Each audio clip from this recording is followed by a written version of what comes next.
देलाय जाथायखौ बुंलाय आदैया माबोरै बोरै जाया जाथाया थांनाय 2025नि 27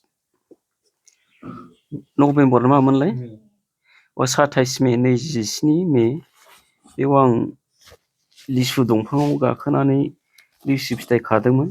बावनो दालायाव हमलुनानै बोरै गोलैबोखो फात्ता मोनै गोलैबोनानै आंनि अबस्थाया दा सिनस्रि मोननै बायनानै दङ।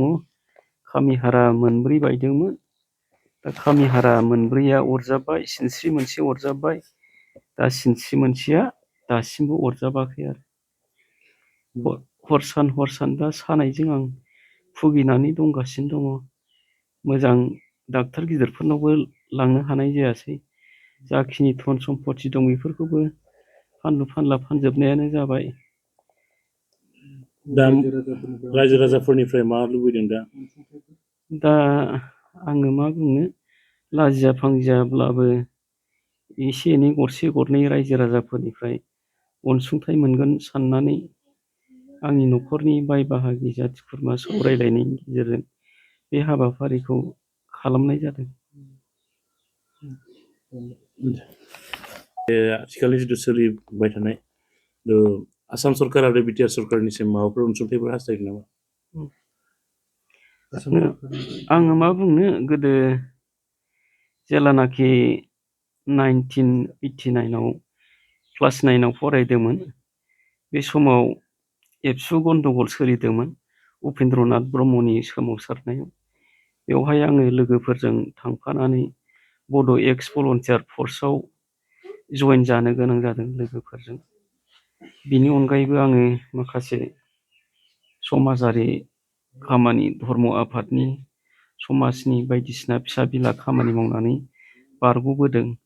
दा बेखायनो बै समाव बिटिआर सरकारखौ बुंबाय थानाय खोनायोमोन, बड' एक्स भलन्टियार फर्सनि थाखाय माबा मोनसे अनसुंथाइ होगोन होननानै।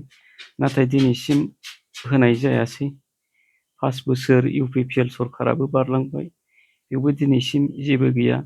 जाखिनि लोगोफोरजों जेरैबायदि नाम लिस्ट हरदोंमोन, आं बेफोरखौ हरफाजोबनो गोनां जादोंमोन। नाथाय दिनैसिम बेफोरनि जेबो गैया आरो।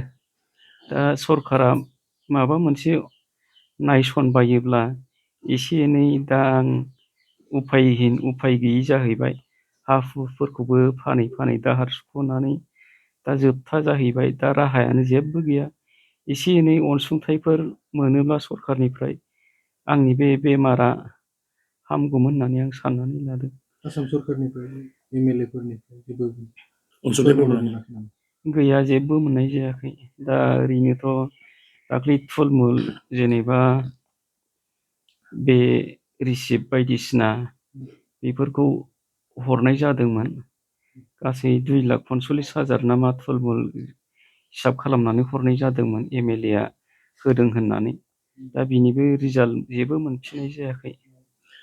दा भलन्टियार फर्सआव नोंथाङा खै बोसोर मावबोआ? ओरैनो 1989निफ्राय जागायनानै जेसेबांसिम जागायदोंमोन, जेनेबा भलन्टियार फर्सआ जेनेबा माबा सुक्ति जाजासिम बेसेबांखिनिया आं दंमोन आरो। बिटिसिनि आथिखालनि चिफ हाग्रामा महिलारि, दा बिथांनिफ्राय माबाफोर देहा फाहामथायनि थाखाय अनसुंथाइफोर लुगैनाय बायदि नामा? मा खावलायनो सानदों?